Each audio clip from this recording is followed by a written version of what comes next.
Hoxe chegamos ao final do ciclo este anual en que nos movemos no Ateneo. Tenemos os días, son dous coincidentes, hai un que vai como se for un curso universitario e despois hai outra cronoloxía que é a do ano. É a conferencia que asistiremos dentro de un pouco, é a conferencia de clausura, pero eu quería, antes de nada, decir que, bueno, que o Ateneo neste ano cumpliu unha serie de expectativas moi ben, e, bueno, é un estado de satisfacción, por tanto, as actividades que se fixeron pois foron, sumaron, en realidade, a cifra de 43 actividades que, falando de semanas, non se quere decir que non se perdeu o tempo, sobre todo os tempos, os períodos de vacacións que hai. Entre estas actividades, os luns do Ateneo, que é a cita nacente da institución nosa na que estamos, pois foron 30 actividades que se repartiron en dúas mesas redondas e en 28 conferencias moi variadas, nas que tratamos por unha verdadeira función organizada das seccións, que cada unha das seccións van sumando os seus planes e os seus programas. Chegamos a ofrecer un panorama tanto histórico relacionado con Compostela como de máxima actualidade. É dicir, en estes dous terreos pois nos movimos e vai ser un pouco a liña na que seguimos. Hubo para despois outra actividade que a que constituye os faladoiros, que leva a Fraga, e que hubo ao longo deste período 5 faladoiros. E, finalmente, temos que referirnos ás visitas guiadas, que teñen un éxito bastante notable no Ateneo, e que consistiron en 3 a exposicións e 5 a lugares de interese pola xeografía de Galicia.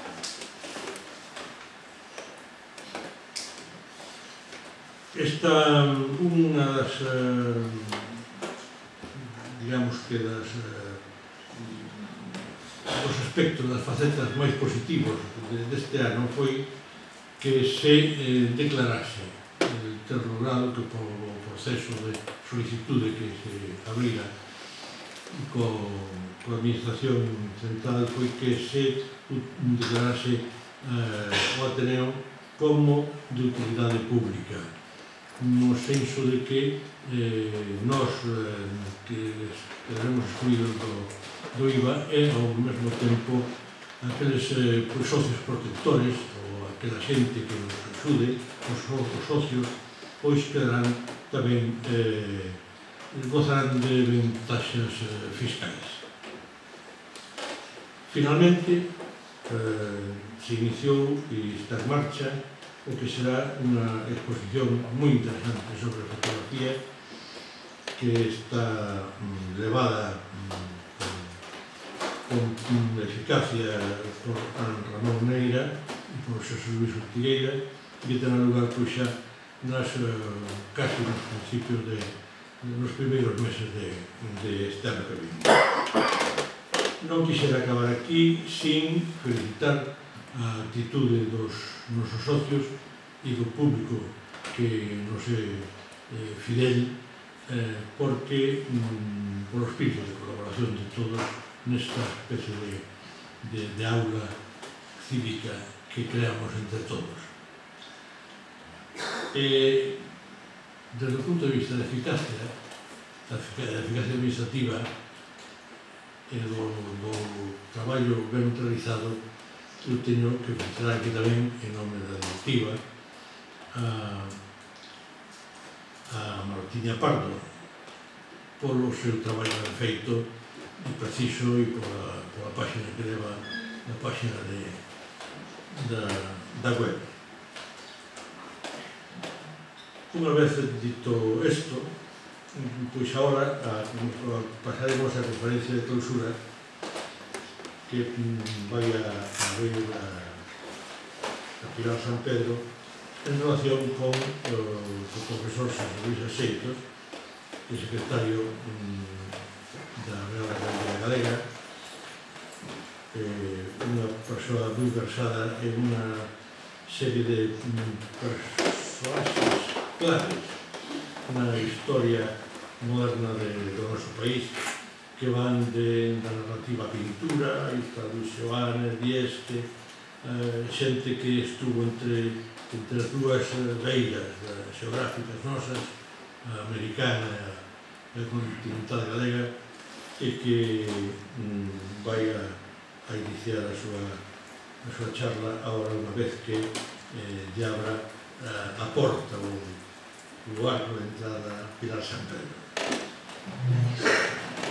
Boas tardes, benvidas e benvidos.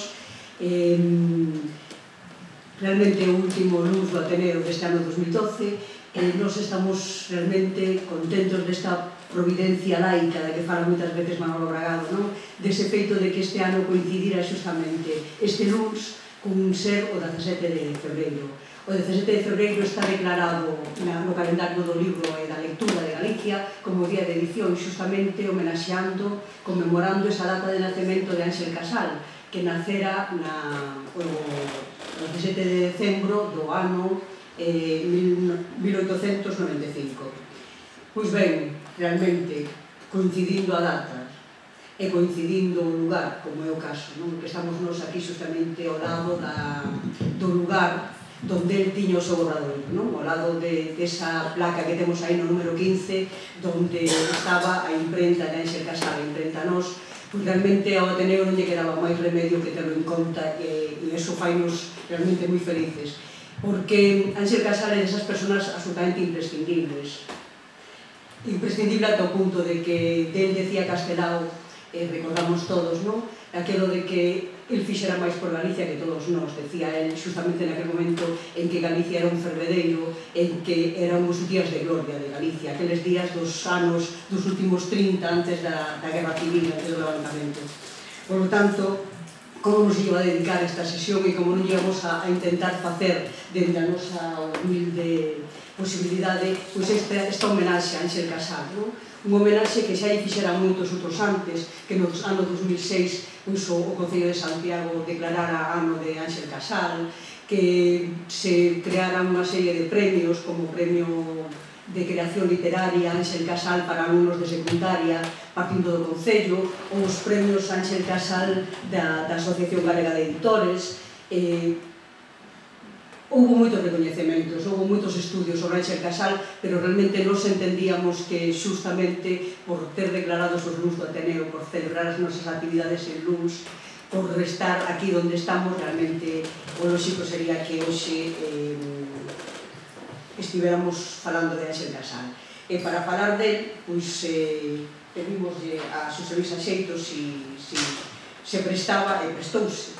Ele é profesor de Lingua e Literatura, foi profesor en secundaria e na universidade, e digo foi porque xa está xubilado para xubilo de todos nós, porque esta xente cando se xubila realmente queda liberada para poder traballar neso que é imprescindible, non? No que nos fai falta a todos e a todas. Pois ben, aparte de profesor de Lingua e Literatura, é escritor, investigador, e unha das liñas de investigación máis importantes que levou a cabo foi a do exilio galego. E ao lado do exilio todas esas figuras das que falaba antes Salvador, non? Lorenzo Varela, Dieste, Seoane, Manuel Antonio, tamén aquí, figuras de aquí e figuras de ali, do exilio interior e do exilio exterior, por decirlo de alguma maneira, pero tamén de outras figuras.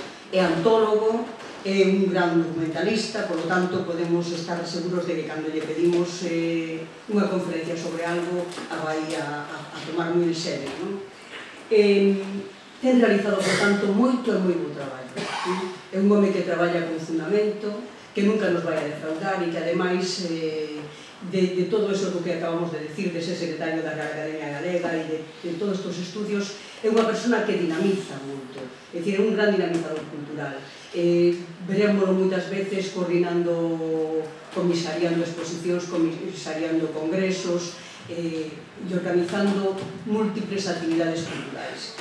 Por eso nos parecía que estaba moi ben que nos pudera falar de Casal, e tamén porque ela atopa o poema Romance de Casal Muerto, según teño entendido, escrito por Seoane baixo un pseudónimo, o pseudónimo de Conrado Alén, que posteriormente se va a coñecer por parte de Alonso Montero.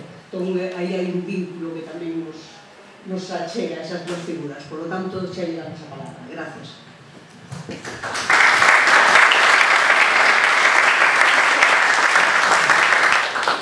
Moitas grazas, Pilar, polas amables palabras, e moitas grazas ao Ateneo por terme convidado e darme ocasión de facer un coloquio, unha tertulia, en definitiva, que é a vocación de todos os libros, é dicir, os libros non terían función histórica de ser, non cumplirían a súa función se non foran, pois eso, esa madeira que lle chegamos ao lume para que nos quente, para que nos agarimen e para que nos permitan humanizarnos, en definitiva, non?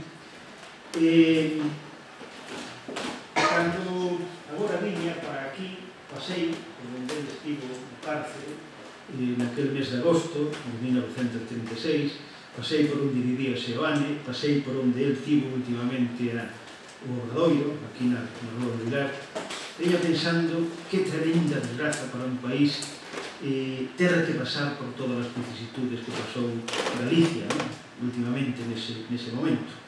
Expresaba moi ben Seoane, evoco a Seoane por unha razón moi poderosa.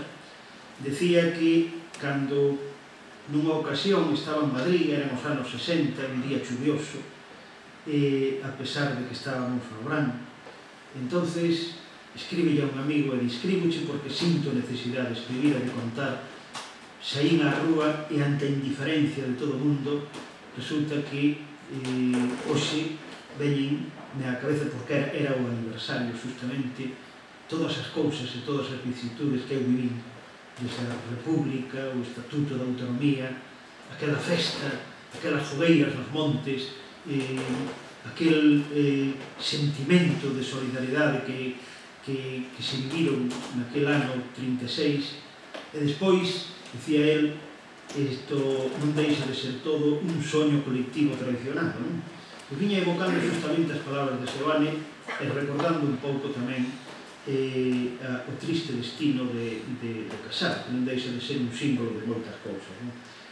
Con razón, unha das obras así canónicas que se escribiron sobre a memoria, sobre o esquecemento, sobre a memoria e sobre a historia de Paul Ricoeur, pois na portada, non na tapa, que non ten ninguna ilustración, senón na portada, hai un grupo escultórico non te a Cronos, onde Cronos, cun libro na man, está en a atitude de arrincar unha folla. E a historia, de alguma maneira, intenta proteger esa folla, que non se arranque esa folla da historia, non? Eu creo que actos como estes, e pareceme moi ben esa atitude cívica do Ateneo, non deixa de ser a atitude da historia, aínda que sea esa axude neste momento das miñas humildes palabras, para que non se arrinquen as follas da historia, non? Eu, que teño agora casi 70 anos, non coñecín a Casal hasta os anos 80. E coñecín a Casal nos anos 80 cando me acheguei ao exilio galego. É dicir, a mí ninguén me falou aquí na miña carreira en Santiago, nos anos de bacharelato, absolutamente de Ángel Casal. Outros tiveron máis fortuna porque viviron nos arrabaldos da memoria de Ángel Casal ou noutras situacións máis cercanas. Eu, desde a miña situación, non fun capaz de saber nunca. E, efectivamente, atopeime con el en Galicia Emigrante, atopei ese poema inédito que eu publiquei posteriormente a Alonso Montero, que é unha elexía a Casal, un dos poemas que eu non trouxen porque, bueno, hai cousas que se tenen que dar por sabidas e que hai un público selecto e probablemente, sobre todo a partir do 1995, que se cumpleu a efeméride do seu centenario, ás veces as efemérides sirven, os centenarios sirven para cousas, é dicir, que a partir de aí unha serie de actos cívicos, unha serie de libros, unha serie de teses de doutoramento puxéronos de alguma maneira no seu sitio a Ángel Casal. Pero foi o exilio efectivamente porque Seoane mira moi cerca, moi preto toda a situación e todo o que significaba Ángel Casal. Entonces, aparte deste poema de ausencia que ele dedicou, foi o primeiro que relatou o crime de Casal. Seoane, o pseudónimo efectivamente de Conrado Alén, porque tiña aquí a familia, tiña aquí a seus pais, tiña aquí a seu irmán, tiña aquí a Maruxa, que estaba a punto de casarse con ele, e pola prudencia aconsellaba que non asinara como Luis Seoane, que asinaba como Conrado Alén. Dedicoulle un poema que é unha elexía, evidentemente, pero cunha característica que aínda hoxe non se fai no noso país, que é poñerlle nome e apelidos ao asesino. É dicir, poñerlle nome e apelidos ao asesino que se gababa polos bares de Santiago, polas tabernas de Santiago, de ter matado a un peixe gordo. É dicir, todo conta precisamente ese poema, por iso lle chama romance, porque, lógicamente, recorreu a narrativa, ao carácter narrativo do romance para poder contar. E a partir de aí foron constantes homenaxes. Unha primeira persoal, menos coñecida, das primeiras visitas cando se casa con Maruxa Seoane é visitar a María Miramontes, a súa dona, que estaba xa vivindo daquela na capital da Argentina. Abreu unha editorial co nome de Ángel Casal e publica a súa obra máis emblemática, Fardel de exiliado, e na revista Galicia Emigrante, despois Galicia Emigrante, despois nos anos 50, dedícalle realmente lembranzas e recordos á súa figura inesquecibles. Así foi como eu me familiaricei co nome de Ángel Casal, cando repito que aquí era un auténtico ermo en todos os sentidos de esquecemento. Entonces, eu, se me permiten, vou a procurar unha cousa, marquei un objetivo, que é explicar a razón polo que unha pequena editorial que publica en total aproximadamente menos de 300 libros, contando todos os folletos, contando os suplementos das revistas, contando absolutamente todas as publicacións, non chega a 300 títulos. Si temos en conta que no ano 36 xa se vende 1 millón de exemplares de Lo que el viento se llevó ao mundo, ou a CIAP dos banqueiros Bauer tiña un catálogo de máis de 320 páxinas que distribuía por toda España, que tiña nese mesmo catálogo máis de 2000 títulos literarios, nada máis. É dicir, cal é a razón? Porque para nós, esa pequena editorial, isto ten esa importancia capital que lle estamos a vender agora mesmo a súa figura. Evidentemente, para poder chegar a ese objetivo, temos que facer unha serie de consideracións. Creo que non, por ser moi coñecidas, está ademais lembrar aquí.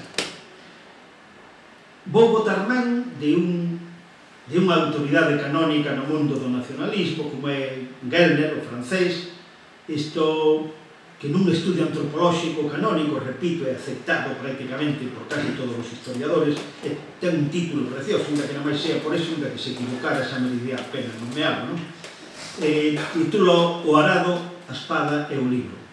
Ele intenta dividir antropolóxicamente a humanidade en 3 etapas, unha que estaría caracterizada por unha etapa cazadora, outra por unha etapa agrícola e finalmente por unha industrial, donde a máxima expresión simbólica desa última etapa, que ele chama tamén modernidade, é justamente o libro. E a expresión política desa última da modernidade é o nacionalismo.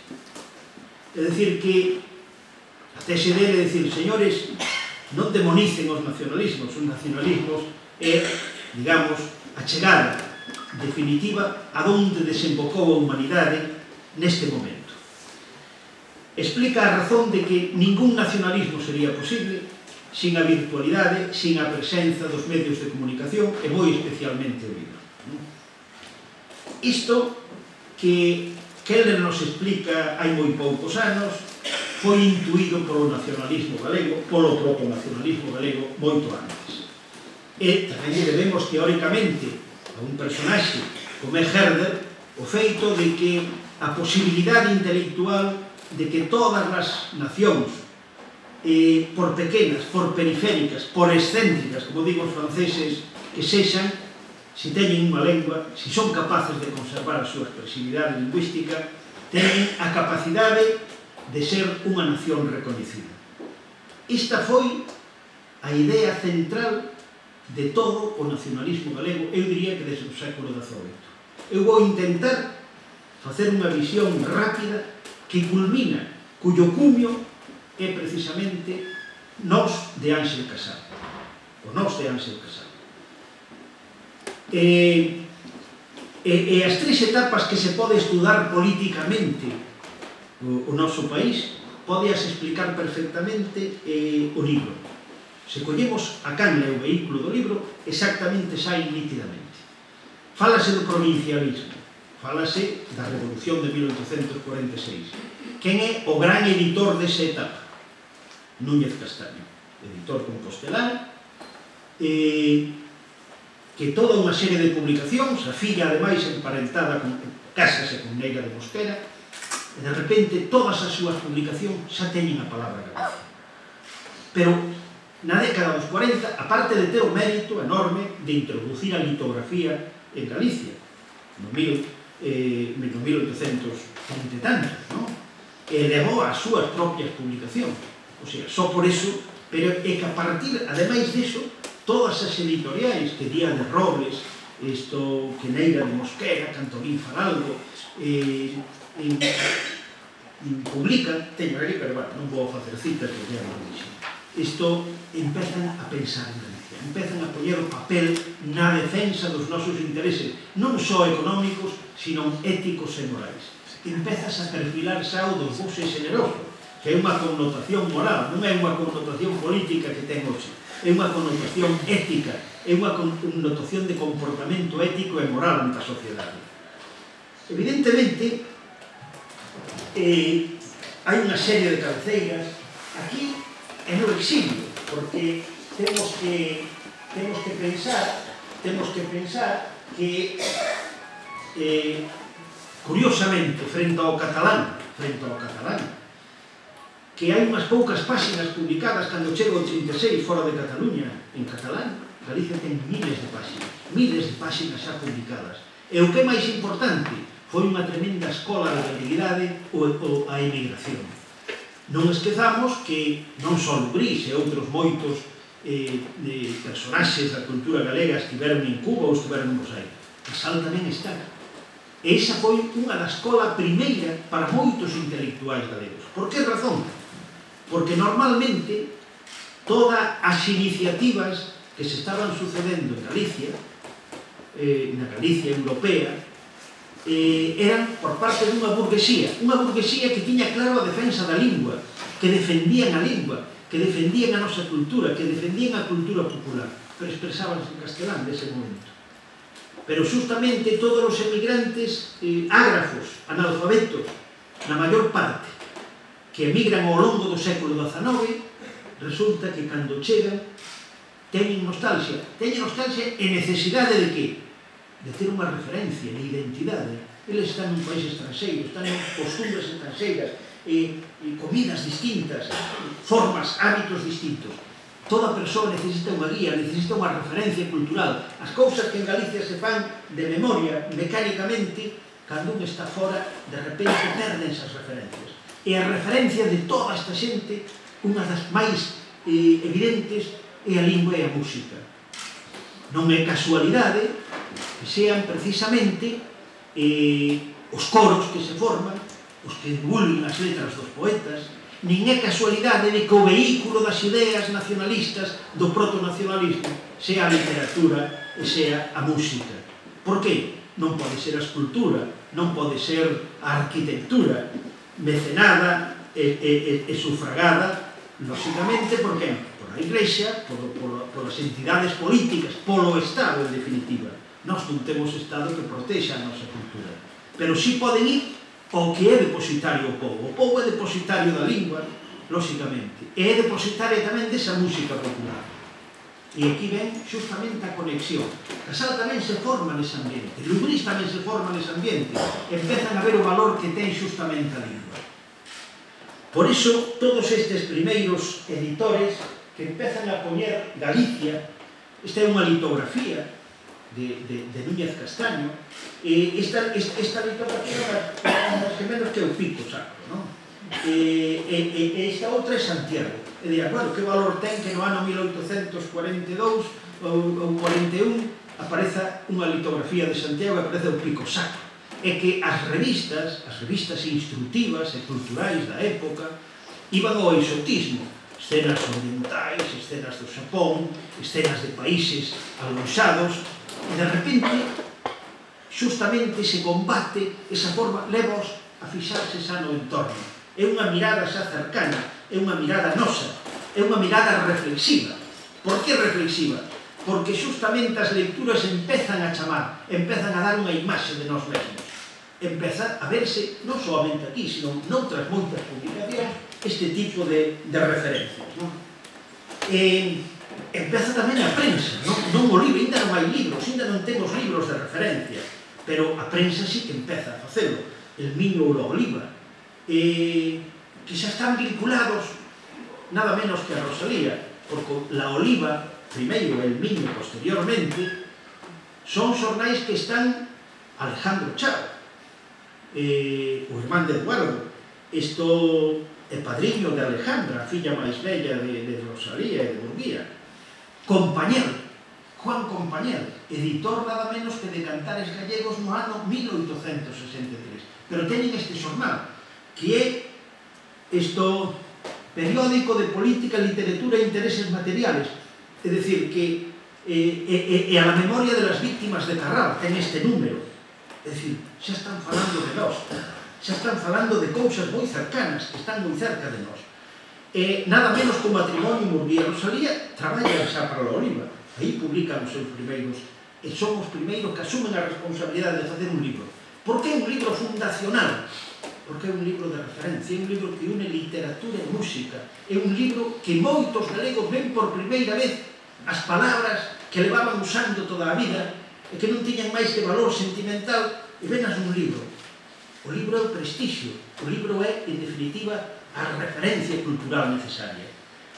Por esta mesma razón, cando lle chegan as entregas do dicionario a Cuba, a Habana, e se reparten as entregas para recibir algúns pesos para mandar para Galicia, para a Academia, a xente chora porque atopa ali palabras que na vida vira escritas na súa vida. Ou ese home de Rianxo, ese sastre de Rianxo que vai traballar a Sevilla, estamos falando do ano 1866, e cando colle as entregas que vai coleccionando da historia de Galicia de Murguía, escribe unha carta, dándolles gracias, unha enorme carta, que intenta facer en galego por primeira vez, e dille que xa vai ter argumentos para cando se mofen e se rían del os compañeiros de traballo, que eran 50 e tantos, era unha casa importante para a que traballaba. Nós tamén temos unha historia para contarlle a xente de que somos xente culta, de que estamos na historia da cultura, en definitiva. É dicir, iso é o que explica todo este proceso de conquista. Evidentemente non temos ben estudado, non temos ben matizado, porque os xornais, porque os libros, crean toda unha serie de redes de complicidade que non temos perfectamente matizadas. É dicir, os libreiros son importantísimos. É importantísima a propaganda, as canles de relación, as tertulias que xeneran toda esta obra. De calquera maneira, isto empeza a andar, isto empeza a marchar. Hai unha serie de xornais, a pesar de que son xornais efímeros.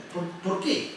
Porque, concretamente, na Oliva provoca o seu peche unha multa de 250.000 reais, inasumible naquele momento ata para os Chao. E toman unha decisión.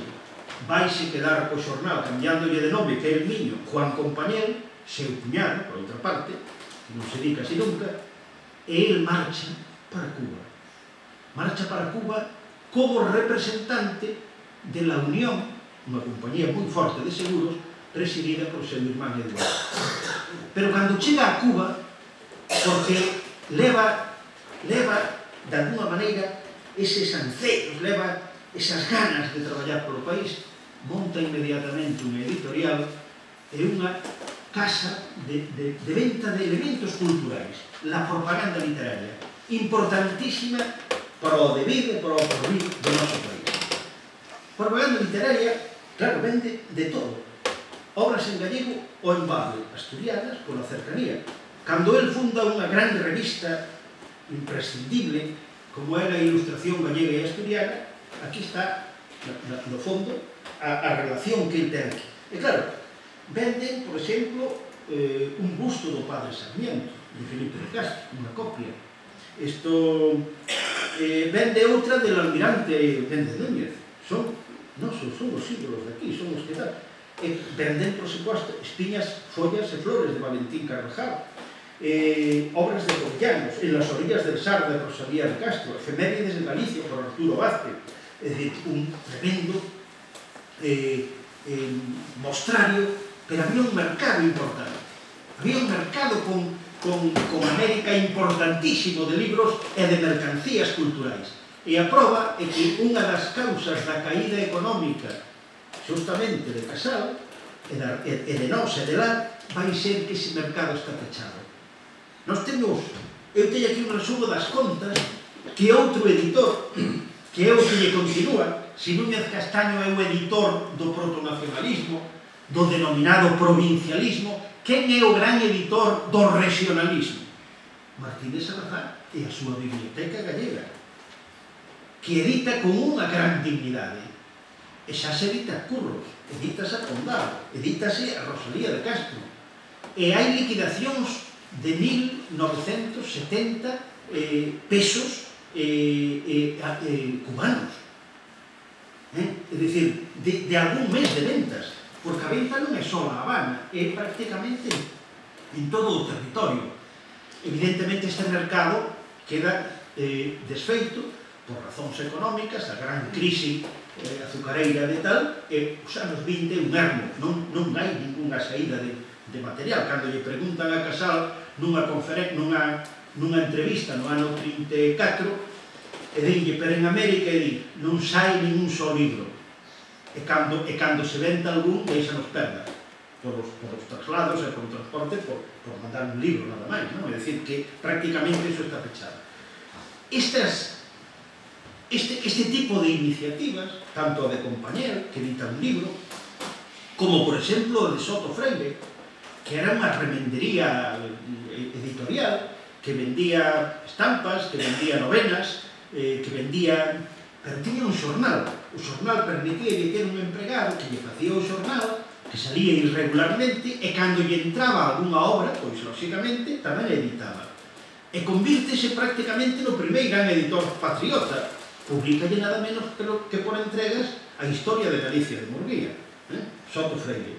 Ainda que foi unha relación moi tensa e moi difícil, que acabou nos xulgados, xa naquele momento, non cabe dúbida que estas son as primeiras persoas que empezan a amosarse dispostas a convertirse en auténticos patriotas, editando por vocación xa e por deber hacia a idea dun país, ou dunha patria, como se decía daquela, sin ningún problema. Oxe, patria e patriota está chea de connotación.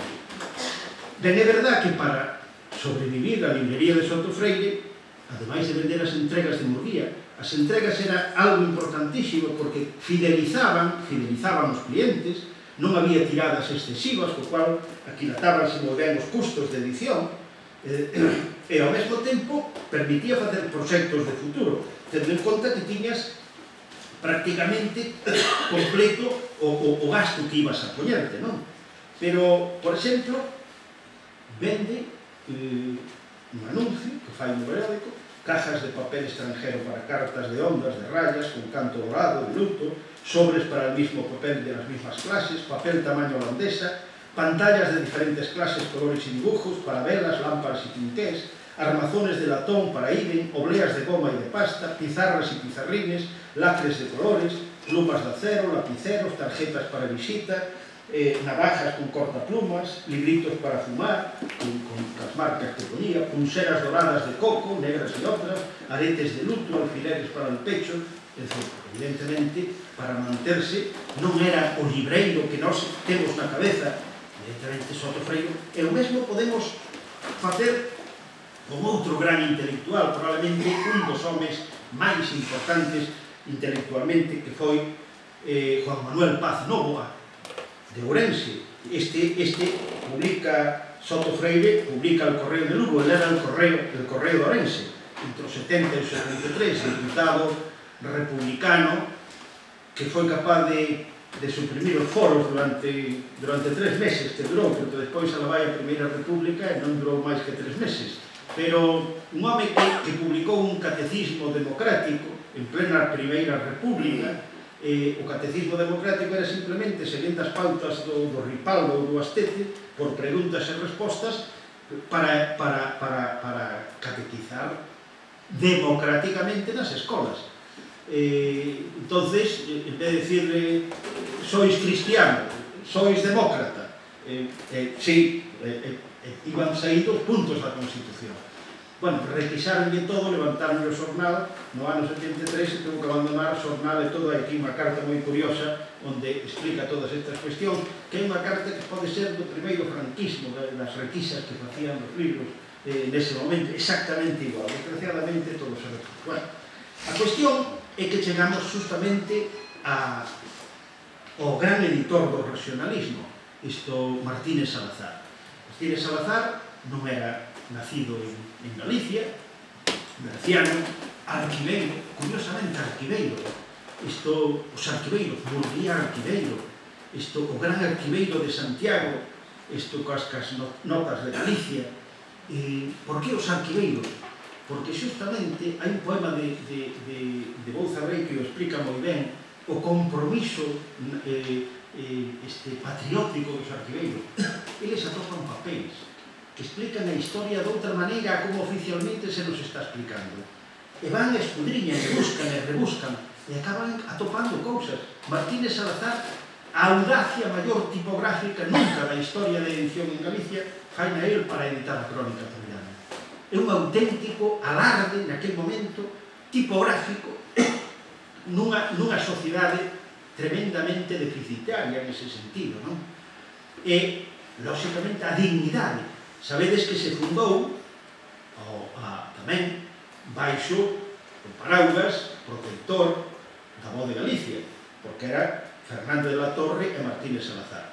Houbo desavinzas, por que? Bueno, pois Martínez Salazar quería seguir unha liña máis galeguista e Fernando de la Torre non estaba justamente con eso. E o que fixeron foi sortear, é dicir, puxeron un sobre pechado, cada unha oferta, e creo que Martínez Salazar 2.200 pesetas e o outro 2.085. Entonces quedouse justamente que seguiu con esa liña editorial. E creou unha revista, a Revista Galicia. No ano 1890 e tantos, escribe unha carta a Murguía e pecha Galicia, porque hai xa 4 ou 5 revistas que están cumplindo a mesma función patriótica que está cumplindo Galicia. Claro, inmediatamente, finais xa de ano, cando el di que pecha Galicia, créase algo que xa vai ser clave na vida tamén de Casal. Créase nada menos que a Liga Gallega da Coruña, que casi ninguén menciona. Sempre mencionamos o que é o referente fundamental, que é as Irmandades da Fala. Pero antes hai unha Liga da Coruña. E esa Liga, que está presidida honorariamente por Murguía, e onde está a Cova Céltica, están os Carrés, están Lubrís, está Galo Salinas, etc. Pero que é o que reivindican? Reivindican que as actas, que o escrito, é que se empeza a falar xa en galego. O que pasa é que todo o problema do regionalismo, que tropeza co agrarismo, e co problemas con brañas, etc., dura 3 ou 4 anos. E ainda así nos deixa cousas fundamentais. Deixanos nada menos que o monumento de Carral, o monumento ás vítimas de Carral, patrocinado por eles, por suscripción popular, que o levan a cabo. Deixanos as primeiras representacións gráficas importantísimo da bandeira, divulgada en tarxetas postais, e deixanos todas as actas justamente en galego e con varios proxectos de publicación. Cando morre, inmediatamente ven as Irmandades da Fala. As Irmandades da Fala siguen esa liña, exactamente esa liña. Non teñen local, ceden a Academia, pero xa son conscientes, porque xa se fundara a Liga Gaélica, e xa se fundara o PNV, que reivindican o mismo, xa saben que o idioma é a base da nosa cultura, é a base nacional, empezan a reivindicar con forza. Empezan a surgir, aquí xa milita para sempre Ángel Casal. Ángel Casal entra nas Irmandades. As Irmandades é o partido galeguista, é o partido nacional, é o partido nacionalista que hai da época, hasta que se constituye no ano 1931. Aglutina toda a intelectualidade, empeza a reivindicar un medio de comunicación que non teñen. Empezan a reivindicar medios de comunicación que non teñen. Inténtano xa inmediatamente no ano 18 con Noroeste. Que hai un intento de desembarco da Liga Catalana para poder facerse cos... Pero cae no ano 1919. E inmediatamente despois crean Galicia, que é ese xornal que lle dá cabida a todas as arenas nacionalistas. O Galicia que nos xestiona, ainda que é Villarponte, pero aí está todo o nacionalismo galego. Quen son os promotores? É a primeira gran empresa moderna de Galicia, que ten esa pretensión. Frente á prensa política decimonónica ou a prensa partidista desprestixiada, porque lógicamente sempre miraban hacia eles nada máis, é un primeiro proxecto empresarial basado na propaganda do nitrato de Chile. Ernesto Cádiz Vargas, cónsul de Chile, e que está tendo graves problemas para vender en toda Europa o nitrato, pola competencia do nitrato químico alemán, que o empleaban para a guerra, acababa de terminar a Guerra Mundial. Pero entonces eles dinlle que non hai mellor propaganda que ter un medio propio. O porvir económico de Galicia pódese medir polo tamaño dos anuncios do nitrato de Chile. Dura pouco, 4 anos que dura, do 22 ao 26, está fundamentalmente promovido económicamente. E aí ten cabida todo o galeguismo. Hai unha extinción, no ano 22 hai unha extinción. Hai unha extinción nas Irmandades da Fala. Xusto no 22. Pero Galicia reúneos outra vez. Dalle voz, dalle opinión a todos. Empezan a traballar pola identidade do país. Por poñer un exemplo, xa que estamos en Santiago, Castelao saca en primeira páxina un dibuixo, o noso e o deles, un Santiago Apóstol Matamoros. O xornal estaba sacando unha liña antibelicista, e saca un Matamoros e saca un peregrino, un Santiago peregrino, sedente, pacífico. Este é o noso. E inmediatamente toda unha serie de artigos van reafirmando esa situación. Ou ben toda a serie de artigos contra os touros e o flamenquismo, dicindo que non ten nada que ver con Galicia, non ten nada que ver con nós. Ou ben a tremenda que lle dedican a Lago González, o sector do clero galeguista, que ele encabeza, o cura de Teis, Cenitrán, ou o abad da colexiata de Coruña, Ramón Bernardo. Vai ser continuado, lógicamente, con el pueblo gallego, onde van colaborar todos, onde se incorporan as novas xeracións, e paralelamente empezan os libros. É dicir, tamén, humildemente, estes son Esopi Freire, o editor da Historia de Galicia de Murguía, que tanto interés, este Paz Novo, o del Eco de Orense, é un dos grandes intelectuais republicanos, nunca se sumou ao regionalismo, pero era íntimo amigo de casi todos eles, e traballou na Coruña como outros deles. Este de Martín de Salazar, os precursores. Seoane ten un estudo moi bonito sobre as tapas, a limpeza e a sinxeleza das tapas de los precursores. Este de Martín de Salazar. E aquí empezan este tipo de libros, bueno, de folletos, pasan 50 ou 60 páxinas. Esta é unha das aventuras que os Carrés sempre estiveron aí presentes, sempre estiveron. Mirade, xa, a bandeira. Esta é outra de Céltiga, de Quintanilla, outra aventura editorial importantísima. Sabedes como os símbolos aparecen sempre. Esta cruz foi, durante moito, figurou na bandeira, na emigración, ainda hoxe figura en moitos sitios a bandeira. esta mesma bandeira. Este tamén é céltica.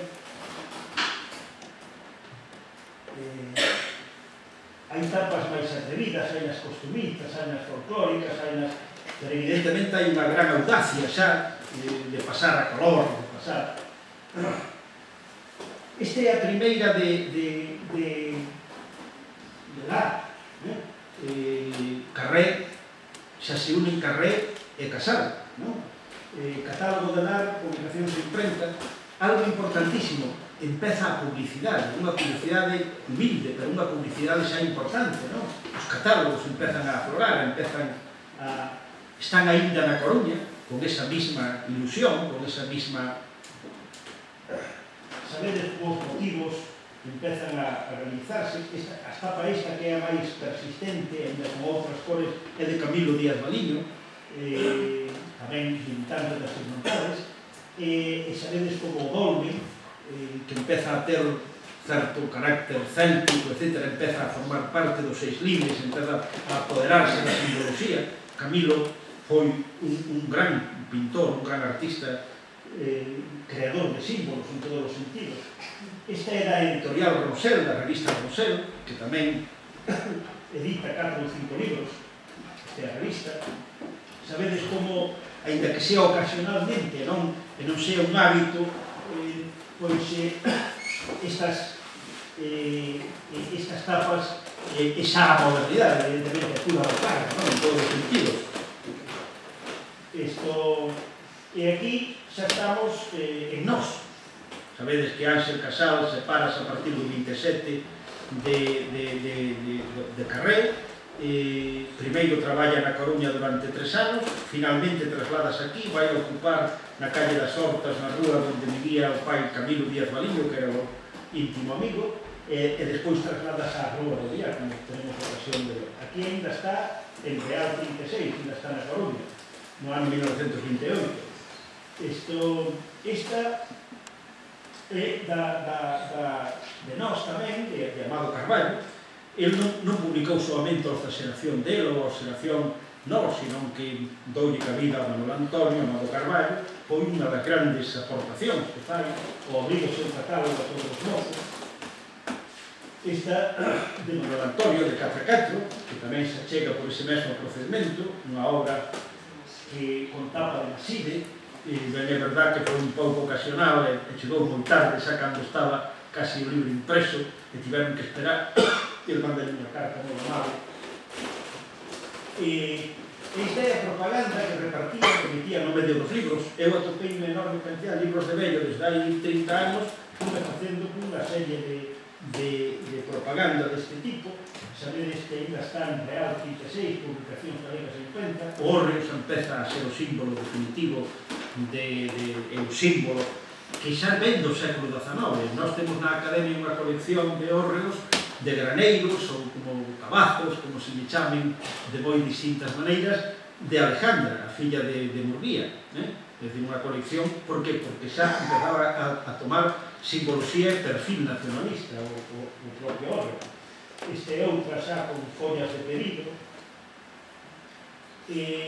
Claro, Castelao foi un gran servidor da editorial. A obra máis vendida foi Cousas, e fai a propaganda. Aí tendes nós publicacións do verdadeiro libro de Castelao, 50 homes por 10 reais. Isto, os prezos, todo o que hai, o catálogo que teñen á venda, isto da Lagrada. Esta letra que é importantísima porque vai a utilizar o de nós. Este tipo de letra, sabedes que o gran creador, hai dous creadores casi simultáneos, o primeiro procede da revista Galicia Diplomática de Barreiro de UVV, que ten un subtítulo con esta letra gótica que se lle asemella, pero que realmente vai a popularizala, a parte de Pinto Fonseca tamén o fai, paralelamente, vai ser o Xornal Galicia. É dicir, que Castelao quere que esta letra nos identifique, nos sitúe prácticamente coa letra gótica para escapar aí ao medievalismo, lógicamente con todo o que significa Santiago e Galicia na Idade Media, e acabamos a identificar. Se ves unha foto e tan pronto ves unha letra desas, inmediatamente a identificas co país, non? este é o catálogo. Traigo esta que é da revista Alborada tamén. A revista Alborada publica, probablemente para a miña maneira de ver, probablemente a tapa máis audaz, estéticamente máis perfecta que se fixo antes da Guerra Civil. É dicir, é de Manolo Méndez, un home moi pouco coñecido, porque a guerra enterrou moitos nomes, que tamén é de Manolo Méndez, que ficou.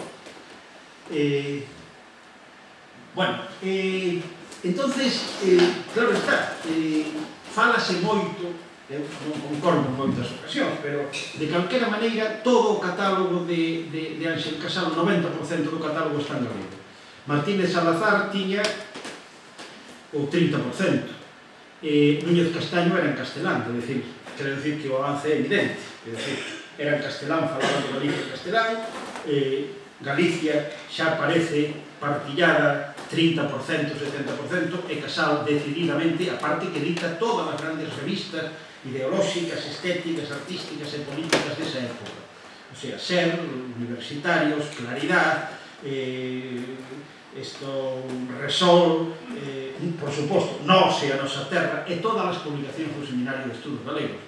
Gracias a iso sabemos dos contratos, claro, tiñamos que facelo, eu teño aquí unha lista de libreiros con que porcentaxes venden, teño 20 ou 30 contratos para saber as porcentaxes. Isto é o que temos que facer para ver todo ese tecido, porque basicamente a literatura é unha estructura, non é un escritor que escribe sin máis, é que se inspira illadamente. Todo isto é un corpus, é un diálogo que se vai tecendo, sempre tendo como vehículo e canle a letra impresa. A importancia decisiva, fundamental. Sobre todo nun país que non tivo ensino. Aquí non hai ensino en Galicia, non hai ensino en galego. Os estados sí que o teñen. Pero aquí, sin iso, e a pesar de todo, mantívose acesa a chama da galeguidade, a chama do nacionalismo, que rompeu, lóxicamente, a guerra. Mirad se foi importante que se agora facemos repaso, asesinaron a Ángel Casal, evidentemente, pero cantos periodistas, Lustres Rivas, Carballeira, Blanco Torres, e xa por mataron hasta os que vendían os periódicos. Fondearon na ría de Vigo a unha rapaza menor de idade, analfabeta, que voceaba polas rúas de Vigo, chamábase Rosario Hernández. A importancia da letra impresa dárola a número de mortes con que pagaron precisamente o manter as ideas polas que hoxe, en definitiva, existimos. Moito gracias.